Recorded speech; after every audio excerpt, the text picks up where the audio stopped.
didekatin pelan-pelan. Dan ketika didekatin pelan-pelan, itu sosok yang duduk di batu langsung ngotot ke arah si Udin, seolah tahu bahwa dia tuh lagi dideketin. Dan ketika sosok yang duduk di batu itu bermata merah.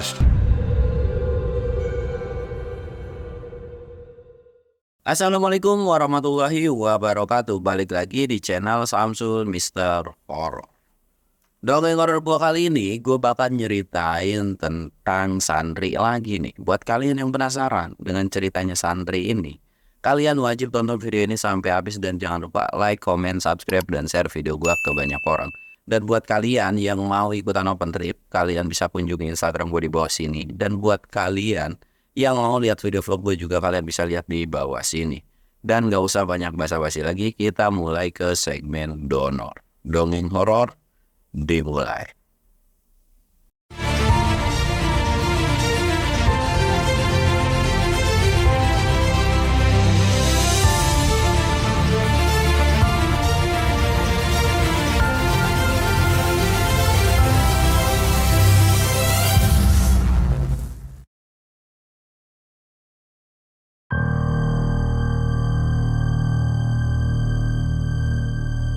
Oke cuy, sebelum masuk ke ceritanya, kita ritual kayak biasa cuy. Kita ngopi-ngopi.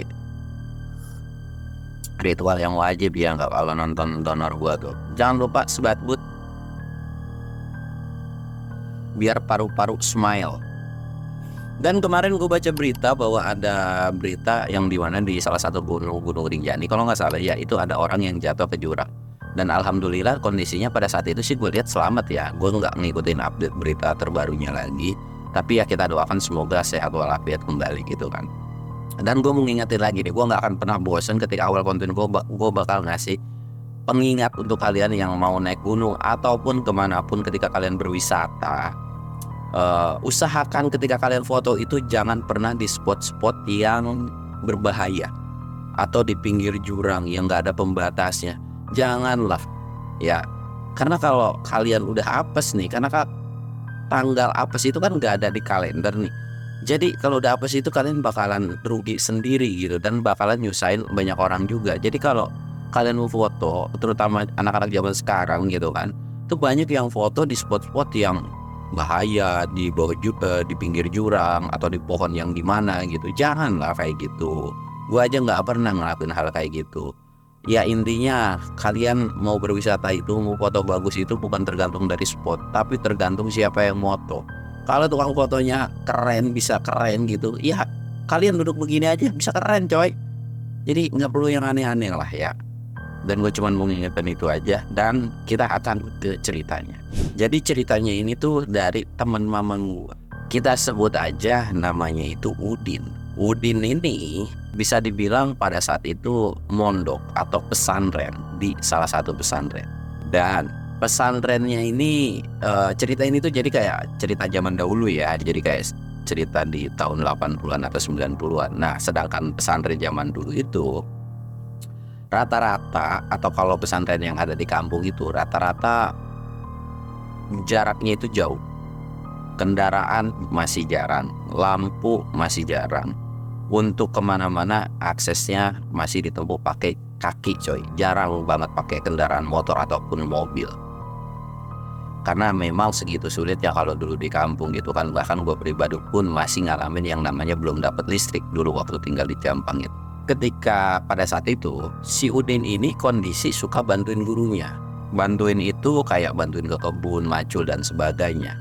Kebetulan ada saudaranya, ya kita sebut aja namanya ini si Tono. Tono ini datang ke pesantrennya si Udin. Dia tuh mau ngasih tahu atau ngasih info ke si Udin bahwa salah satu keluarga dari mereka itu sedang sakit parah atau sakit keras lah. Dan jadi orang tuanya Tono atau Udin ini minta tolong buat tengokin gimana kondisi mereka sekarang gitu kan. Yang dimana kalau memang benar-benar urgent atau benar-benar parah, setidaknya nanti mereka akan prepare persiapan dan sebagainya. Jadi anak-anaknya dulu nih yang ngecek gitu kan. Sedangkan kalau orang tua kan biasanya sibuk dengan urusan tani lah, nggak bisa yang ninggalin dadakan gitu kan. Walaupun pada saat itu infonya belum terlalu benar lah gitu kan. Jadi disuruh dicek dulu. Nah karena memang si Udin ini belum datang gitu kan, tahun ini masih santai-santai lah. Dan berharap sih sebenarnya pada saat itu si Udin ini udah sampai sekitaran jam 3 atau jam 2an nih. Ternyata si Udin ini malah baliknya sore gitu kan. Nah ketika si Udin ini udah balik ke pesantrenan gitu kan, Tono pun langsung kayak, "Woi sini lu," dia bilang gitu. Langsung dipanggil, "Apaan sih? Tumben-tumbenan lu kesini, ada yang penting nih. Saudara kita ada yang sakit," dia bilang gitu kan. "Kita disuruh ke sono, gua datang ke sini disuruh minta izin buat buat ngajak lu," dia bilang gitu kan. "Terus lu udah izin?" "Udah, dibolehin kok." "Tapi bener nggak nih infonya?" "Ya makanya kita cek dulu ke sana, malih," dia bilang gitu kan. "Udah deh, ayo siap gas."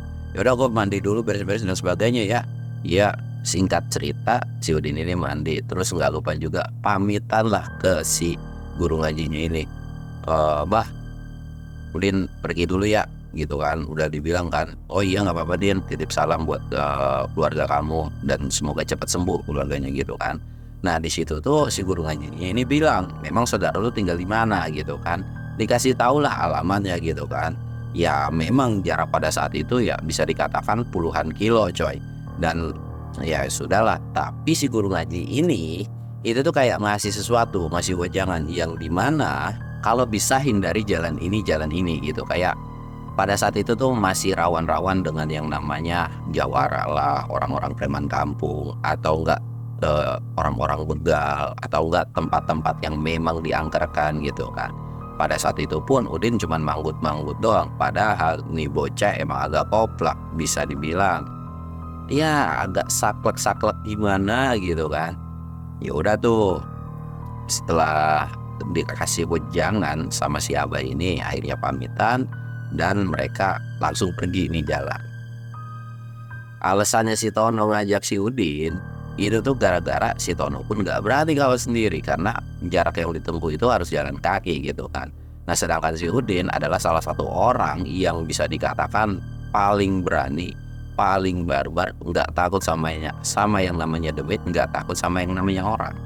Kalau misalkan dia disenggol, Udin ini udah siap paling depan buat ngapa-ngapain tuh orang selama dia nggak bersalah. Tapi bukan berarti si Udin ini tipikal orang yang arogan, tapi dia tuh kalau nggak diusik ya nggak apa-apa, bercanda biasa gitu, yang penting jangan diusik lah. Nah dari situ mereka jalan dan mereka juga udah prepare kayak pencahayaan itu dari obor gitu kan, jalan lah. Nah di sepanjang perjalanan ini si Tono ini bilang, "Nanti jangan-jangan sini ya." "Emang kenapa sih?" kata si Udin. "Gak mau angker tempatnya." "Ayolah, takut banget sama tempat angker sih." "Udah terabas aja, emang apa sih lu sama gue ini takut banget sama yang kayak begituan. Udah pokoknya percaya aja, kita jalan aja." "Ya udah deh, tapi pelan-pelan jalannya, jangan ninggalin." "Iya bawel, gue juga tahu kok alasan lu ngajak gua, gara-gara lu takut kan." Iya sih, tapi kan ya gimana pun itu saudara kita." "Iya gue tahu. Ya udah ayo jalan, jangan banyak ngomong, bentar lagi mau maghrib nih." Kondisi pada saat itu memang belum maghrib coy. Jalan mereka dan singkat ceritanya mereka ketemu maghrib, dan ketika ketemu maghrib mereka sholat dulu tuh di jalan gitu kan, sholat. Dan setelah maghrib mereka melanjutkan lagi perjalanan. Nah setelah maghrib ini mereka ngelanjutin lagi perjalanan dan mulailah masuk ke salah satu hutan. Sebetulnya jalan zaman dulu itu menurut gua pribadi ya pure hutan sebenarnya. Ya gua aja masih ngelewatin, gua dulu ngaji aja masih masuk keluar masuk hutan gitu. Maksudnya bukan hutan tapi kawasannya yang jalan itu memang kiri kanan pohon gede-gede banget gitu kan. Nah pada saat itu memasuki hutan yang bisa dibilang angker. Akhirnya si Udin ini kayak dipanggil, taruh dulu lah, "Apaan sih? Gue tahu otak lu pasti takut kan buat masuk ke dalam. Udah bismillah aja, tenang." Jalan. Awalnya tuh nggak ada suara apa-apa, tapi kok tiba-tiba ada suara ketawa. Tuh kan ketawa, udah nggak apa-apa, diketawain balik aja. Di situ nih bocah saklek atau bocah sedeng nih, santri dablek gitu kan, tiba-tiba ikutan ketawa, oh gitu kan. Dan emang itu bocah soak banget. Saudaranya tuh kayak, "Lu ngapain ketawa anjir?" Lah dia ketawa, gue ketawain balik lah, enak aja dia main ketawa-ketawain kagak jelas. Ya tapi nggak lu tantangin gitu juga kali, udah jangan banyak ngomong. Dia jalan. Dan ketika si Udin ini ketawa coy, itu langsung kicep atau si Demit ini kayak langsung diem gitu aja. Dan itu langsung senyap lagi gitu kan, kayak cuman ada suara binatang. Akhirnya mereka lanjut lagi jalan. Dan ketika jalan, mereka ini dihadang satu pocong. Tahun ini ngeliat gitu kan, kayak astagfirullahaladzim, Din, itu pocong depan. Udah jangan banyak kucing cung, biarin aja perkara pocong lah. Udah yuk jalan aja. Jalan tuh. Dan ketika mau ngelewatin tuh pocong, si Udin ini bilang, udah lu gak usah ganggu-ganggu gua mau lewat. Gak usah nakut-nakutin gua gak bakalan takut sama yang sejenisnya lu atau bangsa lu. Pergi lu dari sini, jangan ganggu perjalanan gua. Dibentak dong itu pocong kayak kagak ada harga dirinya. Sedangkan beda halnya kayak Stono gitu kan, dia justru ketakutan parah. Dia tuh cuma kayak, geblek nih bocah ya, kenapa barbar banget dah. Tahu gitu gua ngajak jalan lain dah, berangkat dari pagi-pagi. Udah bawel banget sih lu, dia bilang itu kan. Singkatnya nih cuy, mereka tuh jalan selama 1 malam lah. Tapi gua tidak menjelaskan ketika di Ares itu ya karena memang udah nggak ada gangguan lagi, dan itu pun nggak yang parah-parah banget ketika jalan ke sana gitu kan. Singkat cerita, sampailah di rumah keluarganya nih cuy, atau di rumah saudaranya, dan pas dicek ternyata bener memang salah satu saudaranya ini lagi sakit. Dan kondisi pada saat itu pun Udin ini dimintain tolong buat balik lagi ke rumahnya, buat balik lagi gitu kan, ya buat ngasih kabar ke orang sana keadaan dan kondisinya. Nah sedangkan saudaranya yang satu lagi ya udah netap di situ aja gitu untuk bantu-bantu, karena kondisinya kalau zaman dulu itu kalau ada orang sakit biasa keluarga pada kumpul, terus ya bantu-bantu nungguin atau ngapain gitu lah. Ya kalian yang kelahiran tahun 90-an pasti tahu lah, apalagi yang tinggal di kampung itu kayak gimana gitu kan, kalau ketika ada keluarga suasana lagi sakit gitu. Ya si Udin sih nggak ada permasalahan, tapi saudaranya ini bilang, ngingetin, dia bilang kalau bisa lu jangan jalan yang sebelumnya ya.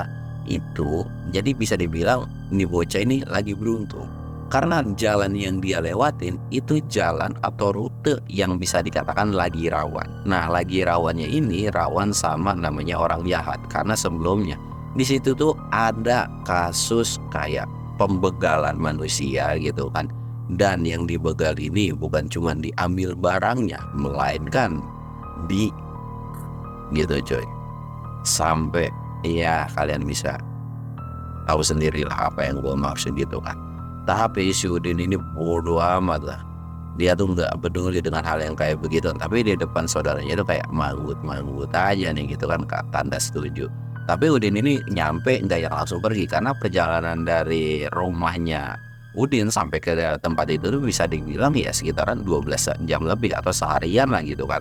Karena dia juga baru sampai, dia disuruh istirahat lagi, dan dia pun memutuskan untuk jalan malam lagi nih. Walaupun udah dilarang sama si saudaranya, udah lu mendingan besok paginya aja, jadi kayak disuruh nginep sehari. Tapi Udin ini nggak mau lah kalau kelamaan, biar semakin cepat itu jauh lebih bagus gitu kan. Dan saudaranya pun nggak bisa melarang. Dan saudara dari si Udin ini udah tahu perwatakan si Udin ini adalah orang yang barbar, dan memang dia ini nggak pernah takut untuk jalan sendiri untuk durasi yang lumayan jauh gitu kan. Singkatnya malam pun tiba lagi nih. Ini malam kedua ya. Malam keduanya itu berarti si Udin ini pulang ke rumahnya. Dia tuh pamitan setelah Isya. Di awal perjalanan dan setelah ngelewatin desa rumah saudaranya ini, Udin udah ngerasa bahwa dirinya itu kayak lagi diikuti atau dibuntutin sama entah orang, entah demit, entah. Udin udah punya feeling atau firasat kayak gitu. Sesekali karena ketika setelah melewati desa, Udin tuh selalu ngeliat ke belakang. Dan Udin pun gerandangan sendiri atau ngomong sendiri. Dia tuh kayak bilang, kayaknya gue lagi diikutin dah. Kemana ya, nggak kelihatan gerak-geriknya gitu kan. Nah kondisi pada saat itu kan pencahayaan pakai obor dong, jadi nggak bisa yang kalau di center nggak bisa begitu. Jadi kayak cuman sebatas lampu dari si obor ini aja gitu kan. Bodo amat dah. Bismillah aja jalan, dan ketemulah sebuah percabangan yang dimana harusnya Udin gak jalan situ lagi, tapi dia harusnya jalan belok yang agak sedikit muter atau jauh gitulah. Dan disitu pun ngelewatin jauh lebih banyak perkampungan. Tapi Udin ini masa bodoh, karena dia juga nggak mau jalan jauh ke sono, ngapain juga gitu kan, mending terabas aja jalan situ. Nah di pertigaan ini dia udah mulai memasuki kawasan yang memang hutannya lumayan rimbun banget, dan pohonnya pun jauh lebih gede-gede daripada hutan yang sebelum-sebelumnya gitu. Dia masuk, seret, dan ketika mulai masuk seperempat dari hutan tersebut, tiba-tiba kedengaran ada orang lari, dan totalannya itu lebih dari 1 orang jumlah orang yang lari itu. Si Udin kan langsung kayak nengok dan nyinterin ke belakang, dan memang betul itu ada sekitaran jumlah 3 orang lagi lari. Wah, apa ini? Dan ketika lari, si Udin ini langsung ditendang dong perutnya, duk, dan itu sampai ngeglinding. Bahkan si obor ini sampai kepental gitu kan, gitu kan. Woi, apa lo, dia bilang. Dan di situ ini katakanlah begal ya. Si begal ini bilang, sini lu barang-barang lu, dia bilang. Barang-barang apaan, dia bilang. Barang-barang. Datang bukan ngucap salam, tiba-tiba nendang orang gitu kan. Mau apaan lu? Dan si begal ini cuman minta barang-barangnya doang sambil ngeluarin goloknya, cuy. Lu keluarin atau enggak? Atau hidup lu kelar di sini. Wah, nantang. Orang zaman dulu kan memang, cuy, terlepas dari dia begal atau bukan, kalau jalan malam itu sudah pasti dilengkapi dengan yang namanya golok. Ya buat jaga-jaga, takutnya ada hewan buas, bukan untuk yang ngegarong atau ngejahatin orang. Tapi kalau sekarang kan lu golok malam-malam disangkanya mau ngapa-ngapain orang gitu. Sedangkan si Udin juga ngeluarin golok. Oh, lu kalau 3 lawan 1, si Udin bilang, ayo gas, dia bilang gitu kan si Udin nih. Wah, di situ pada berantem dong. Dan memang 3 lawan 1, Udin ini bukan orang yang superstar atau superhero gitu kan, tetap aja dia kena apes juga. Salah satu bagian dari tangannya itu kena luka sobek, dan memang luka sobeknya ini masih dalam batasan wajar menurut si Udin. Tapi ya tetap aja ngocor nih darah gitu kan, set, beres nih. Dan sampai akhirnya si Udin ini milih buat kabur atau cabut ninggalin begal itu gitu, karena memang nggak kuat buat ngelawan 3 begal itu. Sampai akhirnya Udin ini pontang-panting lari, tapi larinya itu nggak ke jalur yang benar, atau bisa dibilang masuk ke salah satu hutan. Udin, wah, kalau masalah lari itu udah kayak bagong aja, larinya tuh kenceng banget, dan merasa bahwa dirinya udah aman, walaupun aman dalam artian entah masih dikejar atau enggak gitu kan. Saat masuk ke dalam pertengahan hutan, dia istirahat dulu dan ngecek luka di tangannya. Ketika dicek lumayan cukup parah kan, akhirnya dia nyobekin kaos dan dibungkusin lah ke tangannya ini, cuy. Bungkusin, dan di situ pun dia nyari tanaman obat, karena pada saat itu memang masih banyak yang tanaman-tanaman yang bisa nyubat untuk pendarahannya itu kan. Setelah diobatin, dia istirahat dulu sebentar. Dan ketika istirahat, Udin ini langsung celangak-celinguk. Dia tuh langsung melihat situasi di situ kan. Waduh, gua ada di mana ini? Bodo amat dah, dia bilang, gue nyantai dulu. Udin itu langsung kayak ngelihat sekeliling lah. Dia takutnya masih ada pergerakan dari si begal ini gitu kan. Dia nengok kiri kanan. Wah, merasa udah aman nih. Dia coba bangun dan coba jalan lagi. Kalau orang dulu gue akuin, cuy, nggak pernah takut nyasar yang namanya di hutan. Walaupun hutan itu belum pernah dia masukin, mereka tuh punya feeling tertentu, tahu lokasi mereka ada di mana. Seinget gue kayak gitu kalau orang-orang zaman dulu. Dan akhirnya si Udin ini nyari jalan tuh kan, dia buat bisa keluar dari hutan itu. Dia jalan, dan jalannya ini nggak ke jalan yang sebelumnya ya. Jadi itu kayak mungkin kesini gitu kan, jalan terus sampai akhirnya Udin ketemu sama batu kecil, cuy. Jadi batunya itu paling ya sekitar 1 meter, tapi ngebentuk kayak begini nih, melengkung gitu kan. Nah di batu itu seolah kayak ada orang lagi duduk, kayak ada lagi duduk sambil megang lututnya gini nih, kayak gitu. Udin kan ngerasa panik gitu kan, karena remang-remang nih penglihatan dia juga pada saat itu, karena malam lah. Pas ketika dia lihat remang-remang, dan mungkin kalian akan bertanya, kok si Udin ini nggak ada penerangan dia bisa melihat. Kondisinya pada saat itu nggak terang bulan banget, tapi terang bulan. Kalau terang bulan banget yang bulan 15 tuh, kalau tanggalan Jawa itu kan bulan purnama tuh, itu kan terang banget biasanya. Nah ini itu sebelum tanggal 15 itu, jadi masih kelihatan nih kalau ada siluet atau orang yang duduk di satu tempat gitu. Justru malah kalau dulu tuh terang bulannya tuh benar-benar terang banget setahu gue. Melihat ada siluet orang, dia tuh kayak perhatiin, waduh, jangan-jangan Itu begal yang tadi lagi istirahat satu orang. Udin ini langsung kayak diem tuh. Diem dan merhatiin terus. Didekatin pelan-pelan.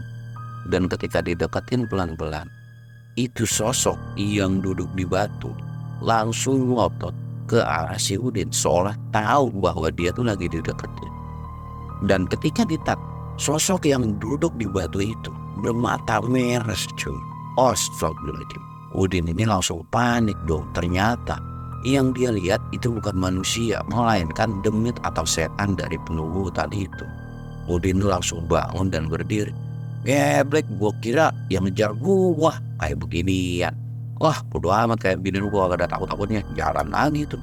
Dan itu demit dicuekin, lu bayang. Jalan kan, kirain itu demit seperti pocong atau kuntilanak yang sebelumnya. Ternyata itu demit jalan, dan jalannya udah kedengeran sama si Udin ini.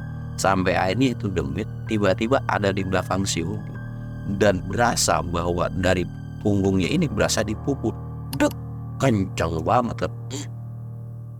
Tapi nggak sampai jatuh nih si Udin nih, langsung nengok kan. Astagfirullahaladzim. Udin langsung kaget karena si demit ini kan sosoknya tuh 2 kali lipat tingginya dari si Udin. Dan badannya itu berbulu semua. Matanya merah, kukunya panjang, dan dari mulutnya taring-taringnya itu keluar.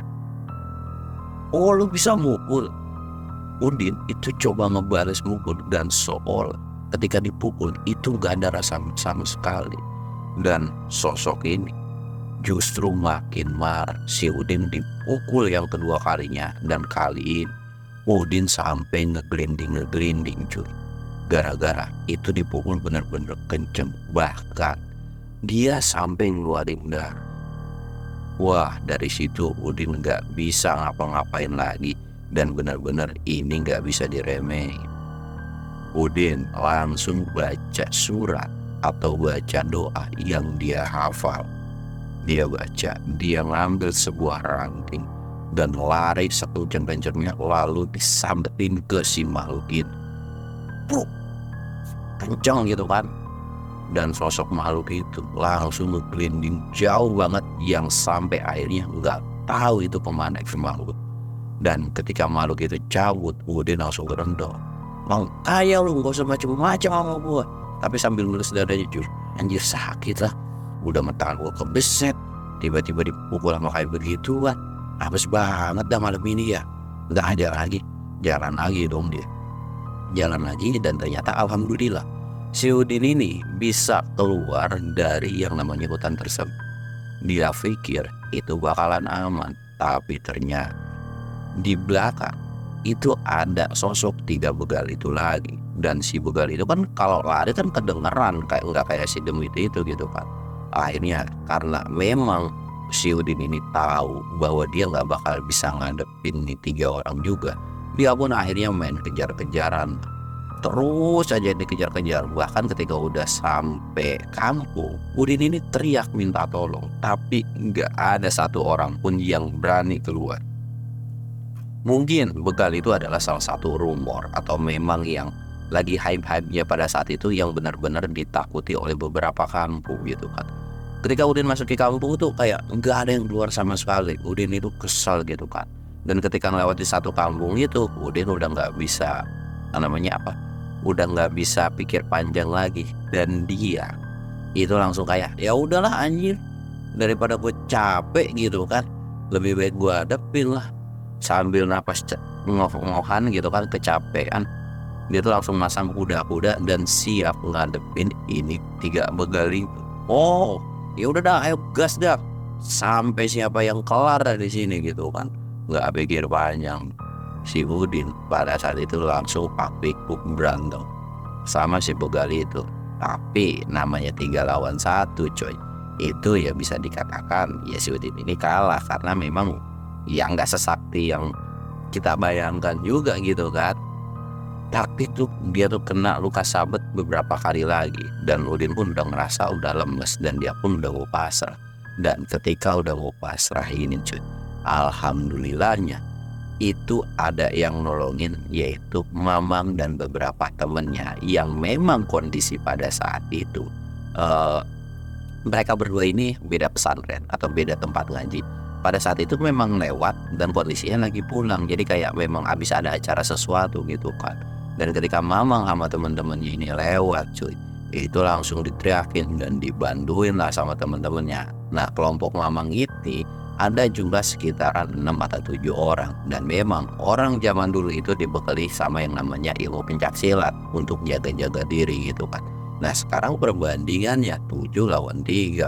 Wow, apalagi tim Mamang itu barbar kan. Udah tuh disabet-sabetin atau disikat-sikatin sampai akhirnya itu 3 begal pontang-panting kabur ngibrit karena memang kalah jumlah juga. Dan karena tahu ini si Udin ini luka-luka, sampai akhirnya diobatin dulu lah, dibawa ke rumah salah satu temennya si Mamang ini gitu kan. Dibawa, diobatin, dan si Udin ini ngucapin terima kasih gitu kan. Sampai akhirnya ketika selesai diucapin terima kasih itu, jadi si Udin ini enggak yang berlama-lama, dan kondisinya pun itu udah hampir mau memasuki sekitaran jam 2-an mungkin. Dia tuh langsung mau pamitan lagi untuk pergi pulang ke rumahnya gitu kan.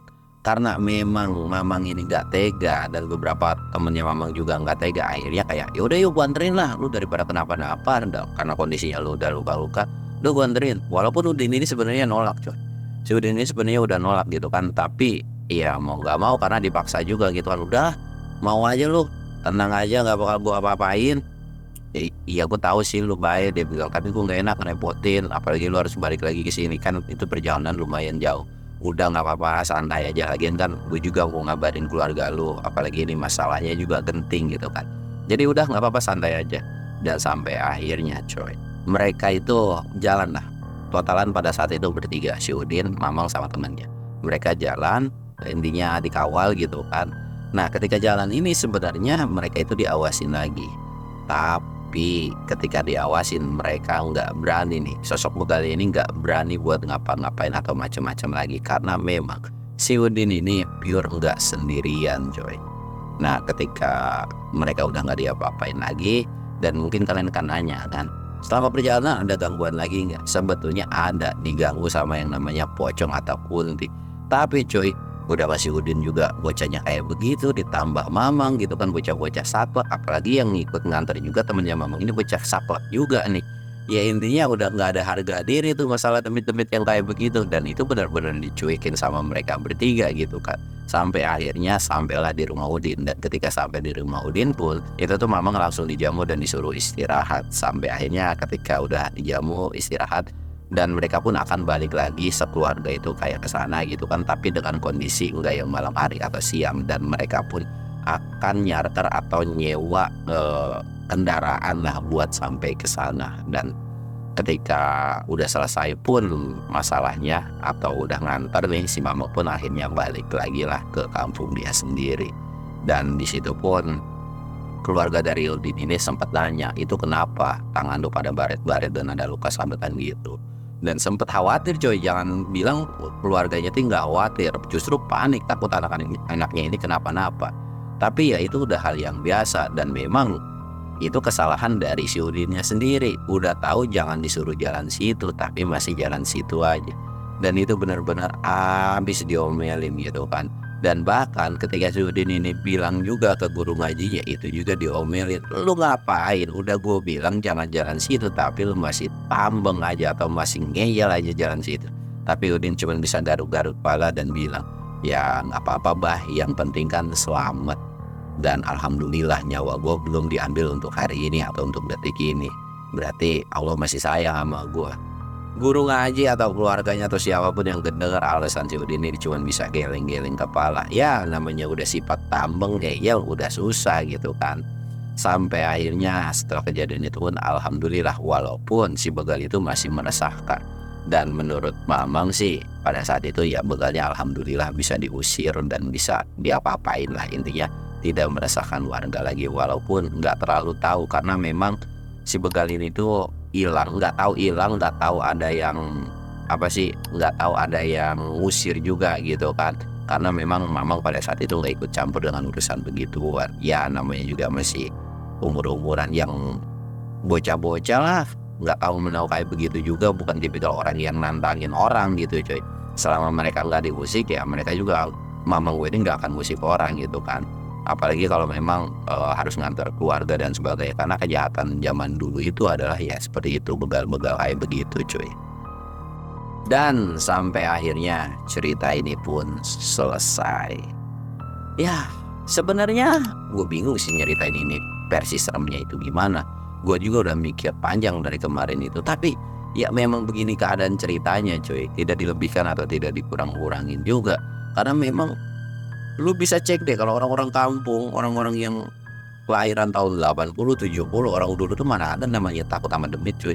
Cuek, biarpun dulu tuh ada setan, genderuwo, tempat berkejadian apapun, mereka tuh sebenarnya nggak terlalu takut. Karena memang udah terbiasa, ya rumahnya juga samping hutan, pohon-pohon gede, udah biasa aja ngadepin kayak gitu.